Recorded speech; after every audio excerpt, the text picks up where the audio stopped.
Welcome to Meeting the Inconceivable, a podcast exploring Zen koans, dreams, and the creative life produced by Pacific Zen Institute. Pacific Zen has a legacy of preserving and reimagining the koan tradition to meet our own times. With a lively community of artists, innovators, and seekers of all kinds that extends worldwide, our mission is to create a culture of transformation through meditation, koans, the arts, and conversations about the deepest matters.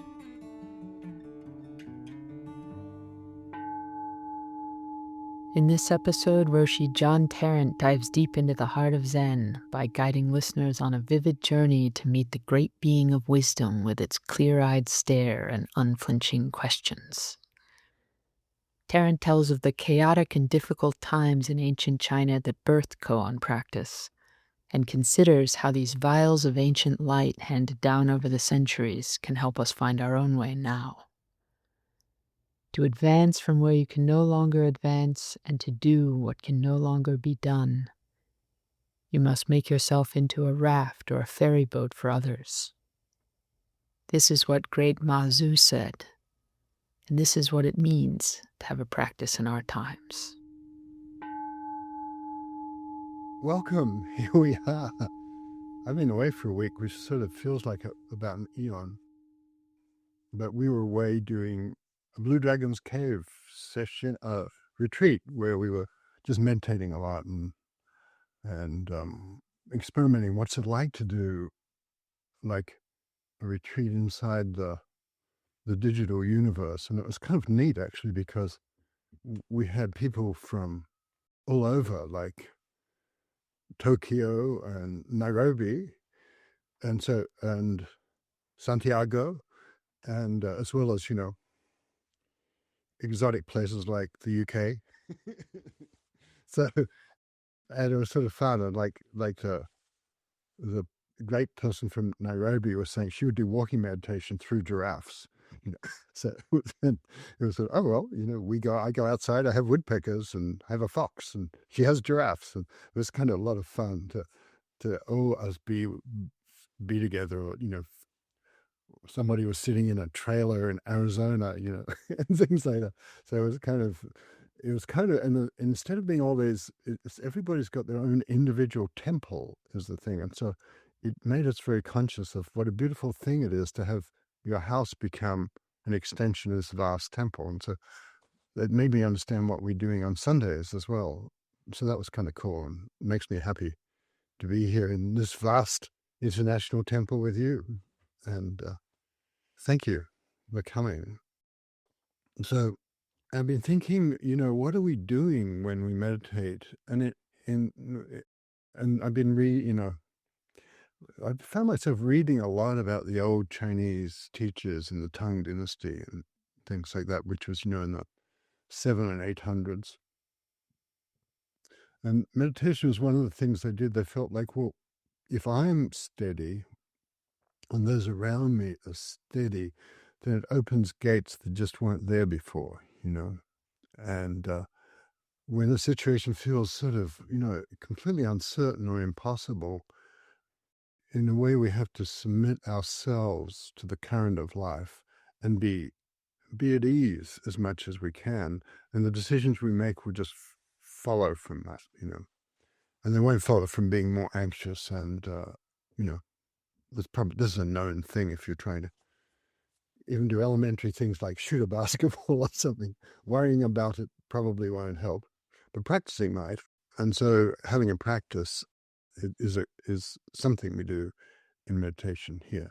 So we have a practice, and in a practice, the other kind of cool thing is you don't fuss too much about what your results are. You don't worry too much about that, because the result is you, not something you might do. And so that's a kind of cool thing. It's a you, but the universe is expressing itself through being you. And when you begin to notice that, you realize how wonderful it is that we're carried by something more vast, but also how we can relish everything that comes to us. that we can be interested in whatever comes. And one of the great old teachers said to advance, who lived at this time of, like, civil war and upheaval, and that they'd have to go into hiding because Chan people were being persecuted and killed and things, and then they'd come out of hiding because suddenly they're in favor again, and the new emperor was funding and things like that. So it was just crazy, and you couldn't take it seriously, really. And so they would. So one of the great teachers said to advance from where you can no longer advance, and to do what can no longer be done, you make yourself into a raft or ferry boat for others. And so, and so I think that's what we're doing when we meditate. Really, we're in a way doing it not just for ourselves, but we become the whole world. And I found this great quote from Toni Morrison, who said, "The function of freedom is to free someone else." It's a pretty succinct way of saying the same thing. So the idea that it's not our motives are looking after others so much, but we're not so caught up in the small things that happen.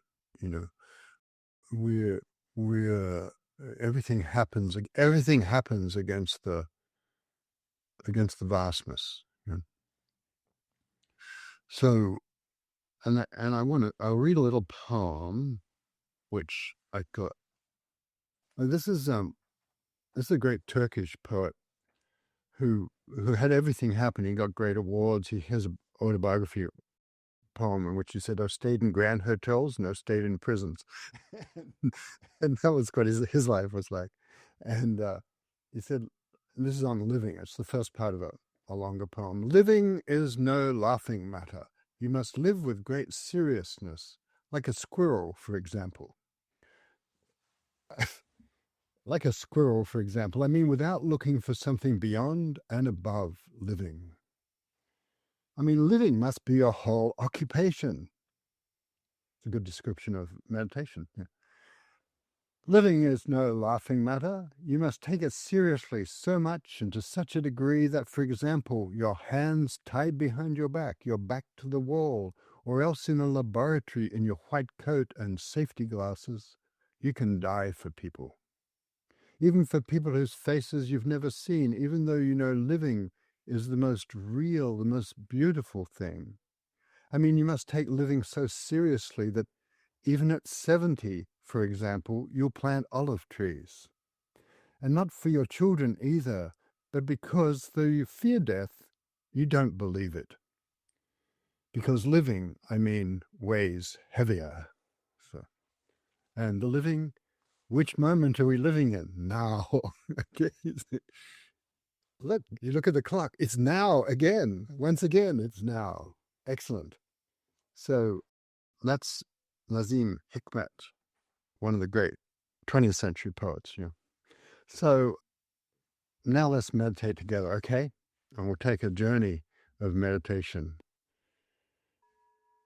So just enter with the bell, A bell is a gate.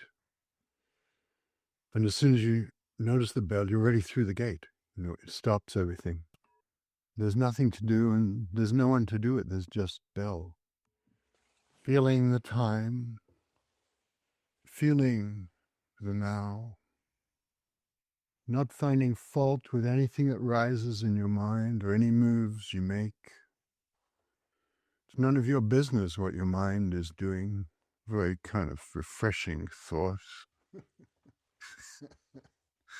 What have my thoughts got to do with me? There'll be another one along pretty soon. So just without criticizing, in other words, without adding to what's already here, without criticizing, without narrowing things and putting yourself in prison, without finding fault. And then you notice the heart just opens by itself. So just waiting. But we're not really waiting for anything. We're just here, being here.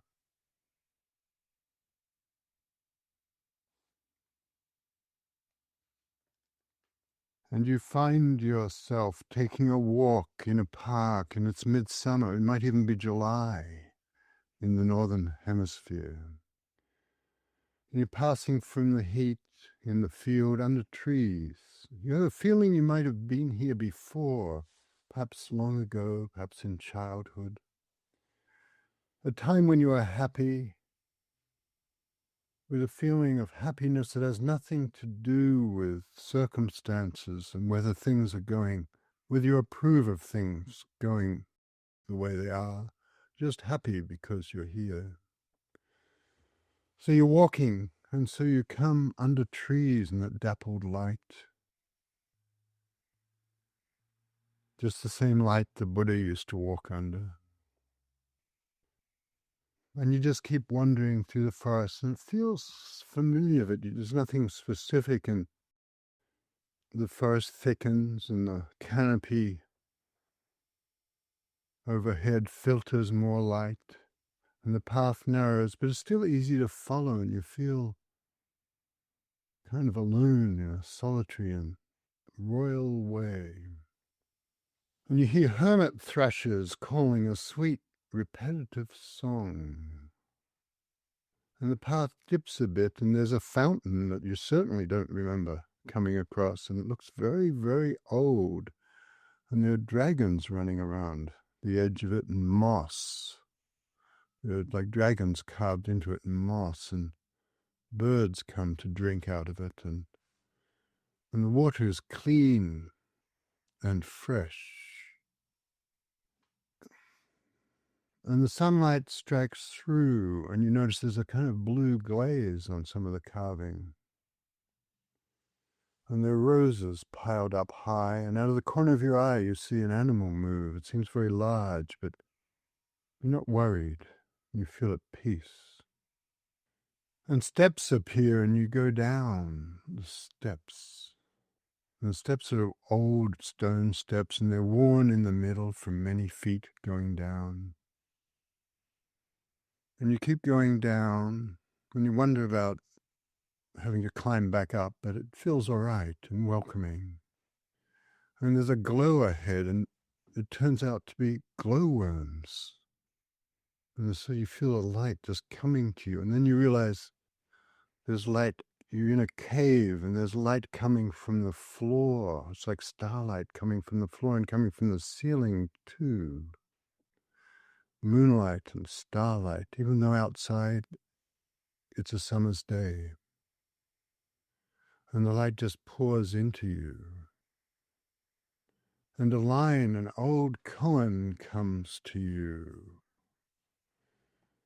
How many times have I gone down to the Blue Dagon's cave for you? And it just repeats itself in your mind, the Blue Dagon's cave. How many times have I gone down to the Blue Dagon's cave for you? And you just let that line, that koan, repeat itself. How many times have I gone down to the Blue Dagon's cave for you? And you don't try to work it out. You don't try to, because you can tell wherever you are, it's not the sort of place you can work out. You're in the dream time. How many times have I gone down to the Blue Dagon's cave for you? And anything might be in the Blue Dagon's cave, awakening, memories, sorrows, dance moves, all the possibilities of your life might be there. And you just fall into meditation in the cave, in the Blue Dagon's cave.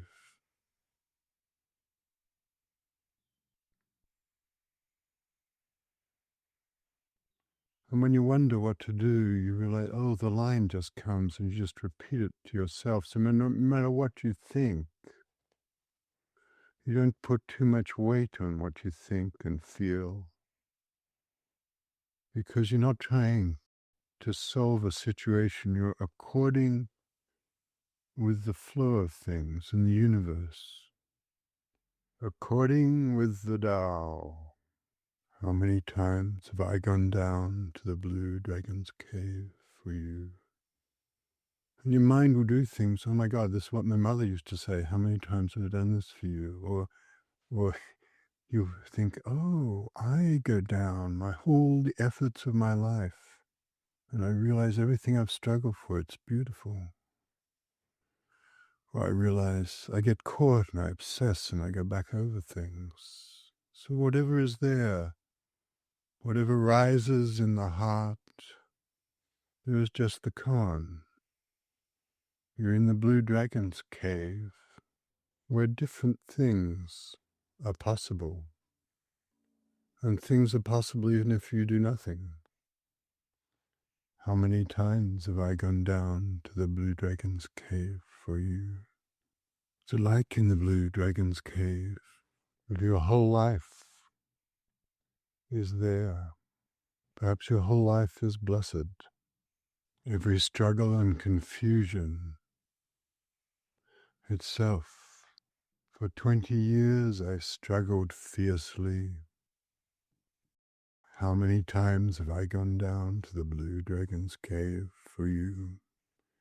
For 20 years I struggled bitterly, grimly, fiercely.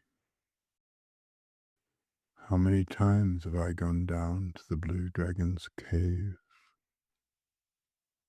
Letting the time deepen, knowing that everything that rises in this meditation is just at this moment, the whole universe is holding us up. It's nice for it to have a good job like that. That's the thing that Master Ma said, the great Mazu. At a certain stage, you have to make yourself a raft and a ferry for others. If you want to go forward from the place you cannot go forward from. Just letting yourself feel the moment and how it spreads out. There's no other moment. But there's this, the Blue Dragon moment. It goes out through the galaxies. So thank you. There's a way in which, the good thing about meditation is that we don't have to explain, we can keep doing it if we wish, but we don't have to explain life to ourselves. And that's one of the mind thinks that's its job, on explaining things, But mostly the explanations aren't, if you say this is it, well, it's not quite. And if you say this isn't it, it's not quite. So I have a friend who's kind of really busy and used to run a pretty big company. And I was supposed to call him and I didn't. And I sent him, and because I've been really busy, like one of those deities, with many arms and things. And I said, I didn't call you because I was busy being an 8-armed, 11-headed deity. And he said, all the explanations people have given me for not being on time to a meeting, that's the best. Nobody believes our explanations anyway. So you might as well explain that actually you're an 8-armed deity and that's why you couldn't turn up for the meeting. And we realized that my explanations of my own life, my life is more magical than that. And there's that. And then there's the whole business of dragons. I noticed that in the legend of the Buddha, there's a moment when he's given a bowl of rice milk to drink, incredibly rich. And he's been fasting and being an ascetic, and he's just skin and bones, and the light shines through him. But this wonderful woman has a dream, and out of the dream brings him this bowl of milk and cream and rice. And he drinks it and he feels wonderful. And so he throws this golden bowl into the stream and it travels upstream and it comes to rest. And there's a pool where there's a dragon living. And it goes down and sinks down. into the pool and goes clink.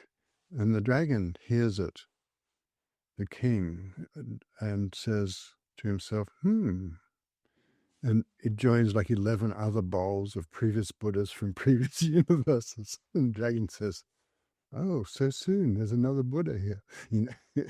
I thought the last universe was just yesterday. And so the idea is that in between the universes, the Blue Dragon's cave, it's just still here. And which I find rather wonderful, that even between the universes, the dragon is here. And so when you go into the deep places, it's before the universe. It's before you became you, and you don't have to have the burden of carrying around explaining yourself and those kind of things. And also it becomes easier, I think.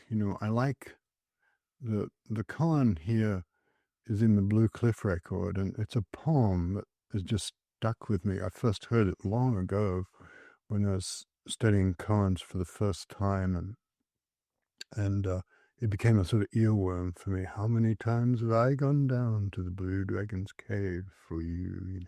And I don't know who's even talking. It's me, it's the dragon, it's the universe, it's like my mother, it's whatever it is. My friends, who are so patient with me.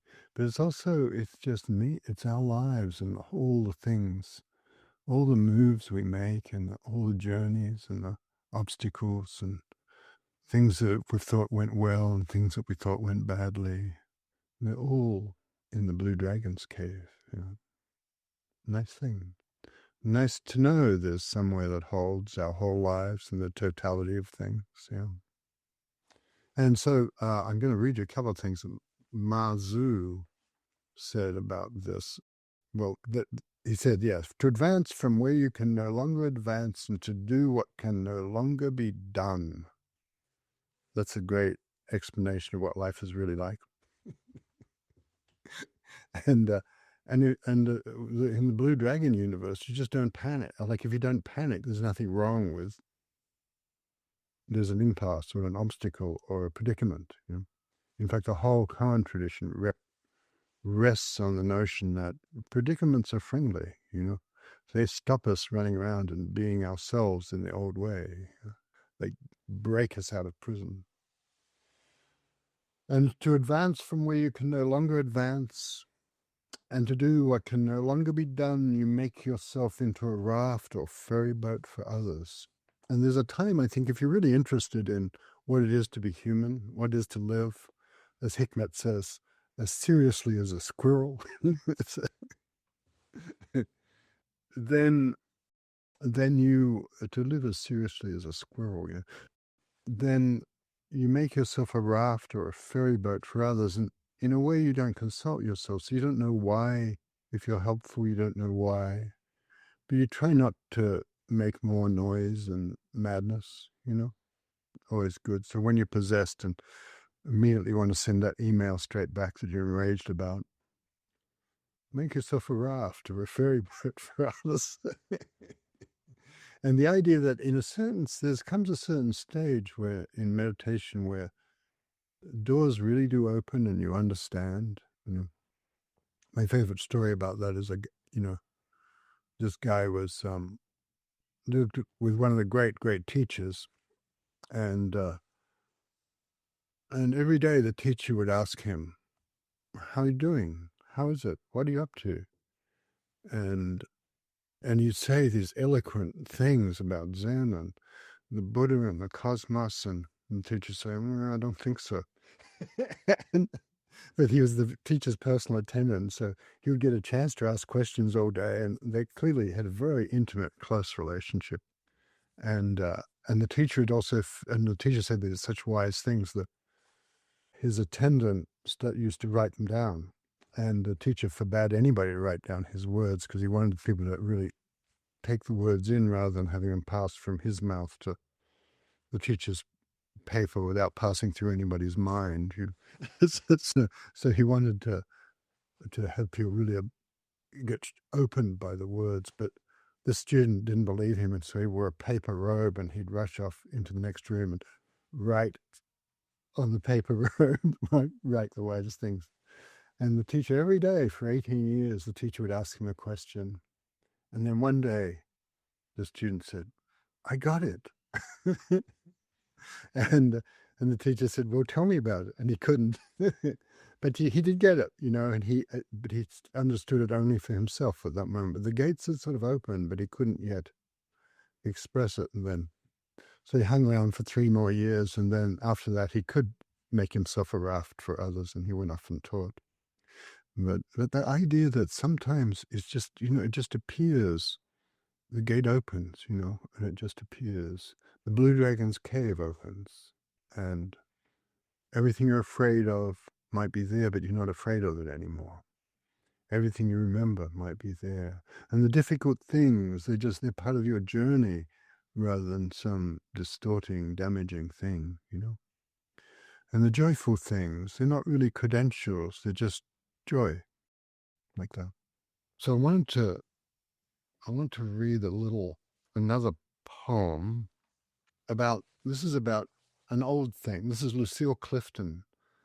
Poem to my yellow coat. Today I mourn my coat, my old potato, my yellow mother, my horse with buttons, my rind.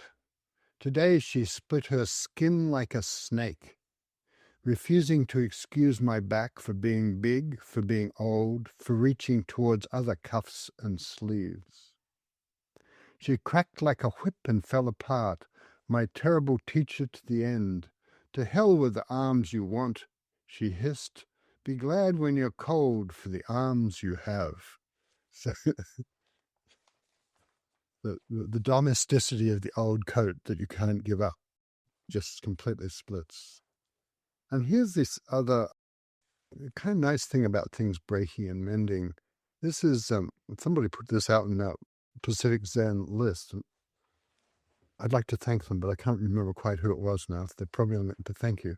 And it's called it's Hannah Bloch, who's dead now, but used to sit with us sometimes. There's a really wonderful poet and a great translator too. She translated a lot of Amachai. But this is called The Joins. She explains, kintsugi is the Japanese art of mending precious pottery with gold. Those bowls that have silver or gold. You'll see silver is used too, and they're kind of beautiful in a way, almost more beautiful than if nothing had happened to them. Yeah. What's between us seems flexible as the webbing between forefinger and thumb. Seems flexible, but isn't. What's between us is made of clay like any cup on the shelf. It shatters easily. Repair becomes the task. We glue the wounded edges with tentative fingers. Scar tissue is visible history, and the cup is precious to us because we saved it. In the art of kintsugi, a potter repairing a broken cup would sprinkle the resin with powdered gold. Sometimes the joints are so exquisite they say the potter may have broken the cup just so that he could mend it. So that's what the Blue Dragon thinks about your life. The Blue Dragon's cave. Another thing, Mazu was, called the great ancestor, he was called, because, he was great. And he said cool things. He was the first person to say, ordinary mind is the way. In other words, if you're looking for Buddha, notice what you are now. Ordinary mind is the way. If you're looking for freedom, it could be here. If you're looking for love, it could be here. And he said another great thing, the koan, this poem is associated with a great koan.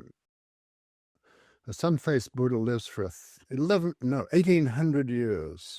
It's not as long as a blue dragon, but still, it's respectable vintage, And a moon-faced Buddha lives for a day and a night, like one of those little pond flies, a mayfly or something. Blue dragon, moon-faced Buddha.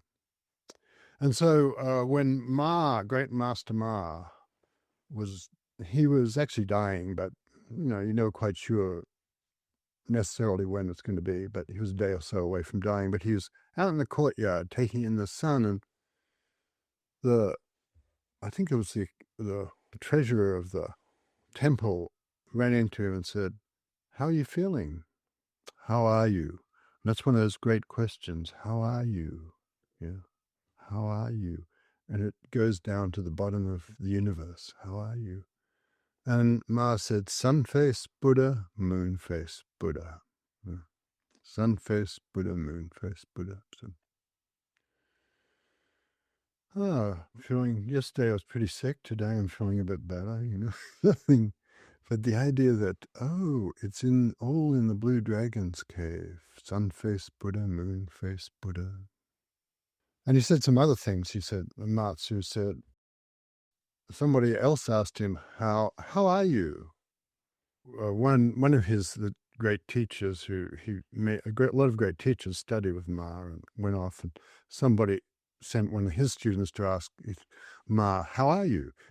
Knowing that Ma always said something interesting worth hearing. Like sun face Buddha, moon face Buddha. Even when he's dying, he made himself a raft or a ferry boat for others. What else are you going to do? You're not going to change just because you're dying. And this person said, how are you? And he said, for 20 years. It's been 20 years of getting by, but I've never lacked for salt and sauce. Yeah. 20 years of getting by. It's been 4 months of getting by with COVID. It's been getting on for 4 years of getting by since the last election.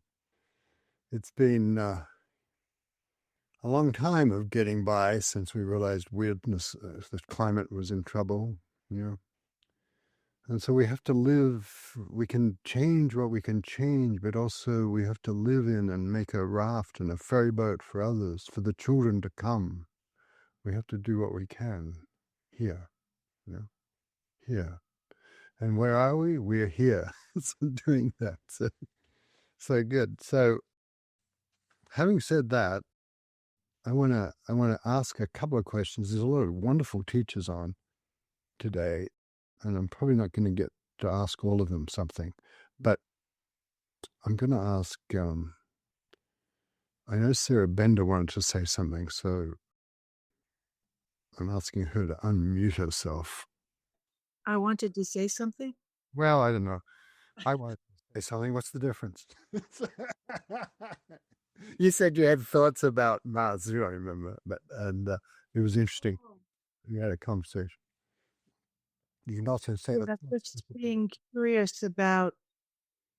So it's more ask something than say something. But Oh, good. I find myself being really curious about the way the pearl in the Blue Dragon's cave felt connected to the light, the kind of shining of sun face Buddha and moon face Buddha. And there felt to be a kind of mirroring there of us as both pearl and sun and moon faces. So I'm just been feeling curious about that. It's a really deeply mysterious koan to me, this one. I remember when I first heard it, it's sort of easy to explain. Sometimes I'm well, sometimes I'm sick, You can run that way if you want, but that doesn't help anything, Well, that may be a bit consoling if you're having a hard time, But it goes down to the nature of being here and the vastness and beauty of just being here. And I always felt it was like a jewel or like that pearl, like you say. And the light of that pearl is what touches us all, and we recognize in each other.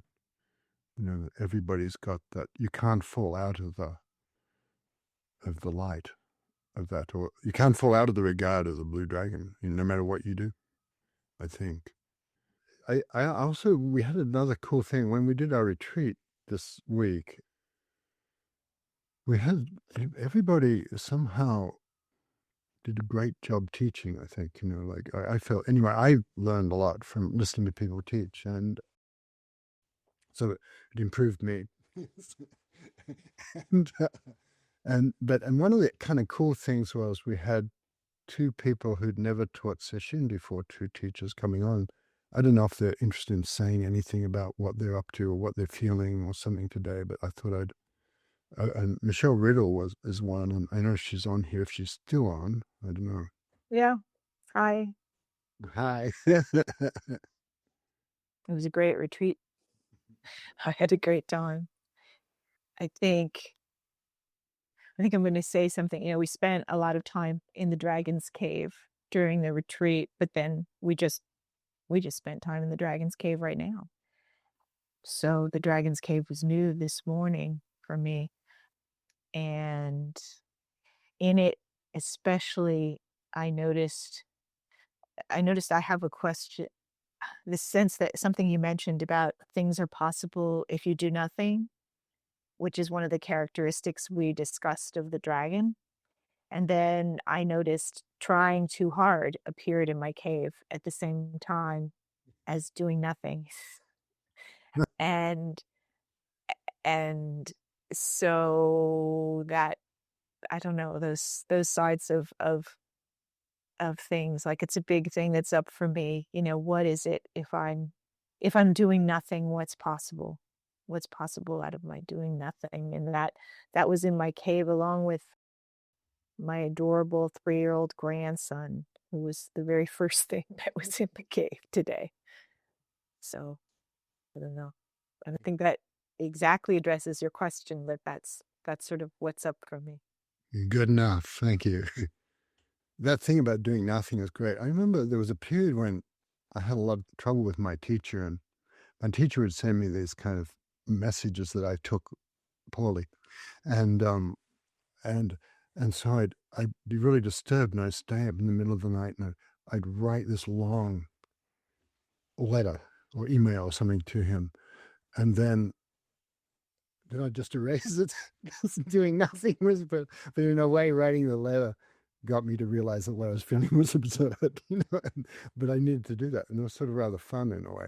But at the time, and after a while, I realized this wasn't painful. This was just like fun in a way. It was like it was a kind of thing, and it was all happening in the Blue Dragon's cave. So I think that's the thing that comes to my mind about sometimes doing nothing. The universe heals things, or yesterday I talked to my daughter who's in Edinburgh actually, and she was having a hard time about something, and I knew that she wanted to talk to me because she'd asked to, but she kept reading her scroll on her.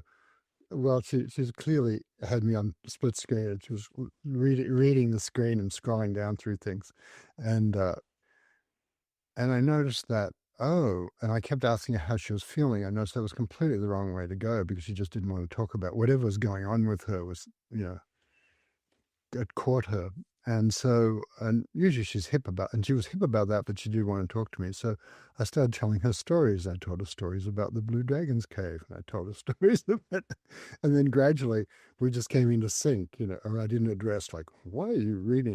Do you really want to be here with me or not? It was all silly. And so doing nothing was rather fun. And then we felt really loving and warm, and we were both in the cave by the end of the talk. So anyway. Somehow, that's what comes to mind.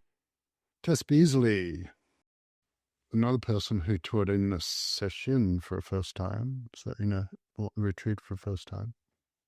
Why? Yeah, I noticed. It's funny. I noticed kind of stepping into the temple this morning, almost kind of tears came to my eyes. I thought it's so nice to be back. It's so nice to see all the little windows. The whole advancing when you can no longer advance and being a raft for others felt like it really resonated this morning. My mom is here this weekend for the holiday, and sort of unexpectedly, we fell into a very contentious political discussion this morning. And I just had this kind of wash of disappointment and despair and uncertainty and for a second, I kind of wanted to try to gloss over it. And I thought, no, this is the raft image. I must kind of make sense, because I thought if I'm going to go into this, I must have to lay down into it and let the water kind of carry what happens. There's no trying to make it different or better, but also no need to let it kind of command what's going on, but like how to try to meet it just seems like a question that's in my body today. And it's that whole raft thing of how do we meet this time? There's no kind of going over it or anything. There's kind of a laying down into it. And as I was going down into the cave and you were talking about the water and the carvings and the birds, and I thought, oh, all these things are kind of helping carry that, helping that water sort of process as we make our way across somehow. That was really touching. Thank you. Do you have anything? How was it for you, like teaching in retreat for the first time?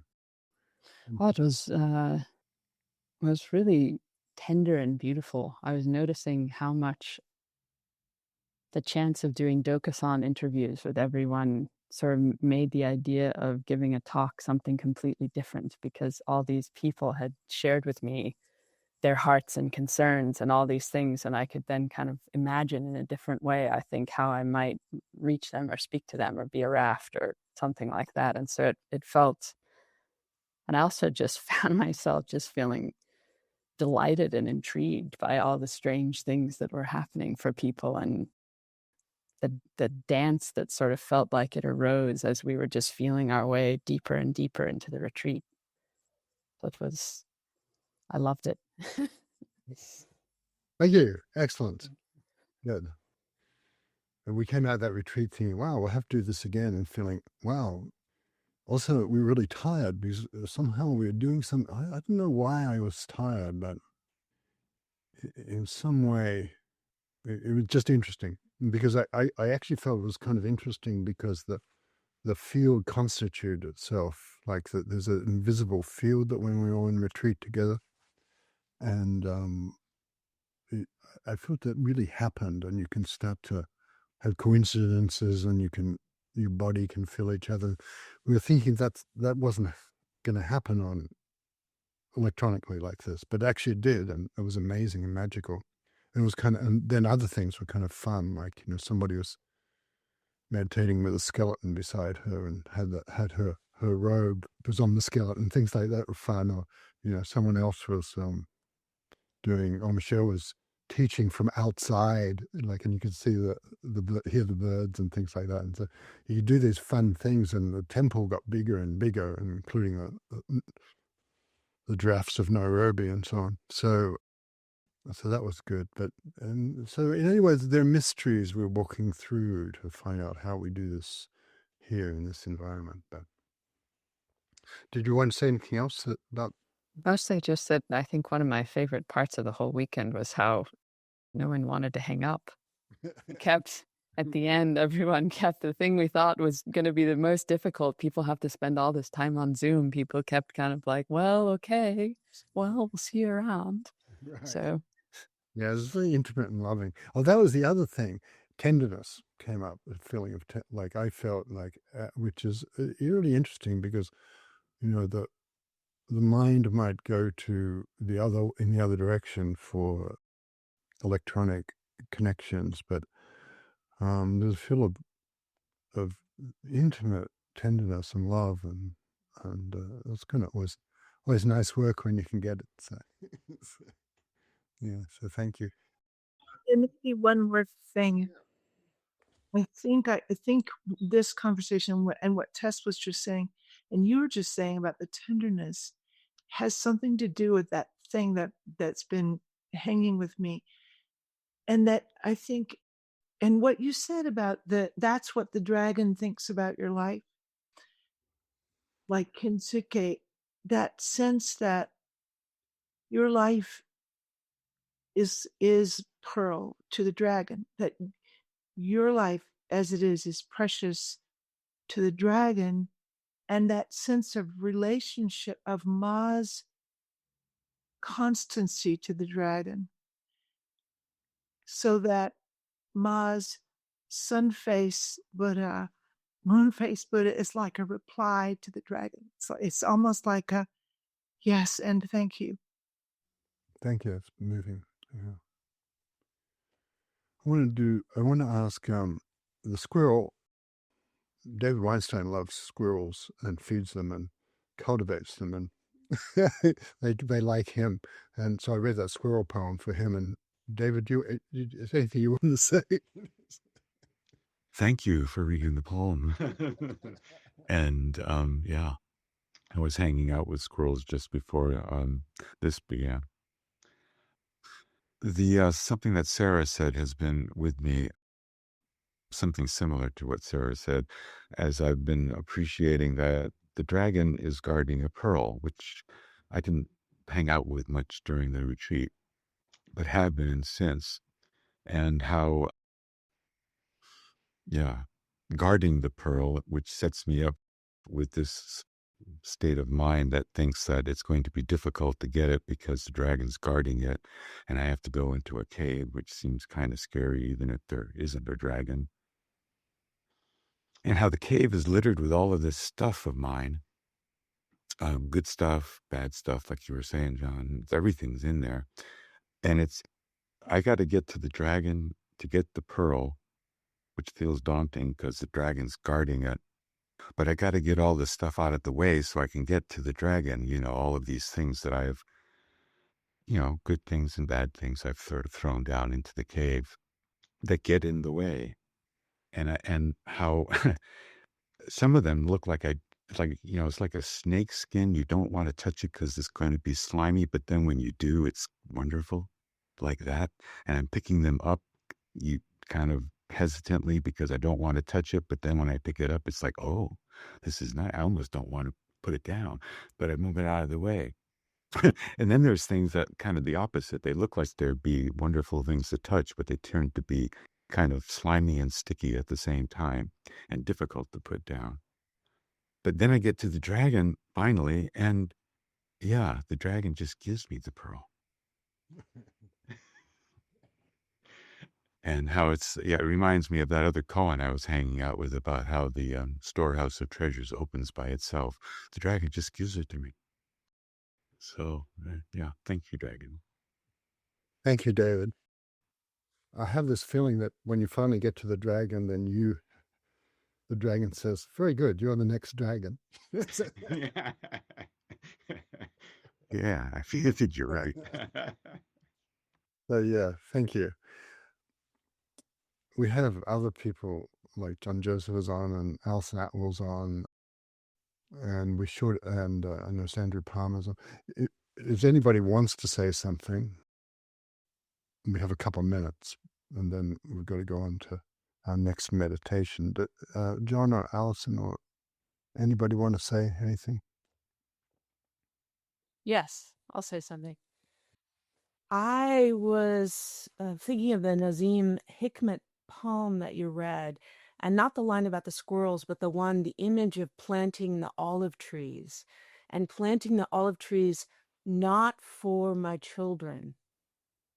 I loved that because it immediately, because living weighs heavier, and it took it out of any kind of aspirational or linear time. The planting of the olive trees is for the planting itself.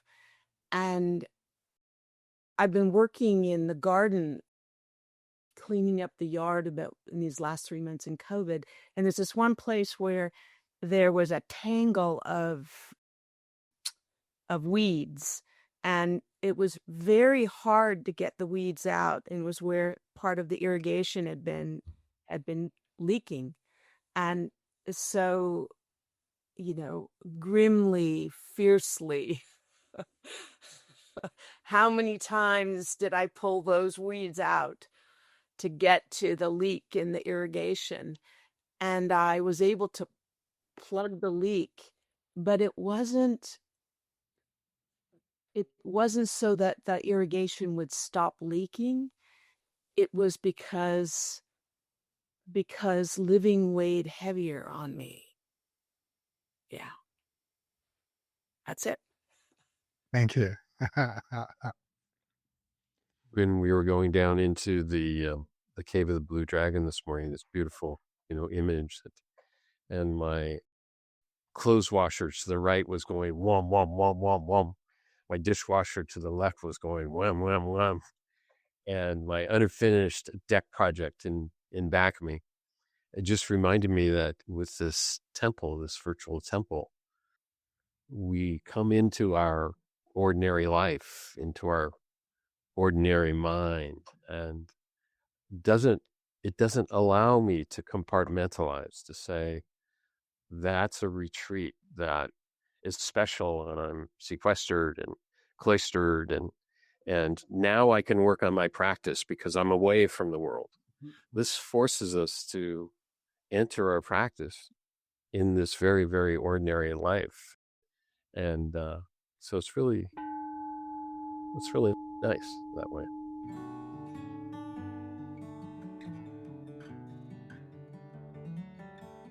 To support these episodes or learn more about upcoming programs and retreats at Pacific Zen Institute, visit us at pacificzen.org. You'll find details on John Tarrant's Sunday talks, our Open Temple morning meditation, and our Zen Luminary series featuring intimate conversations with scholars, poets, and teachers of koan Zen. Thanks for listening.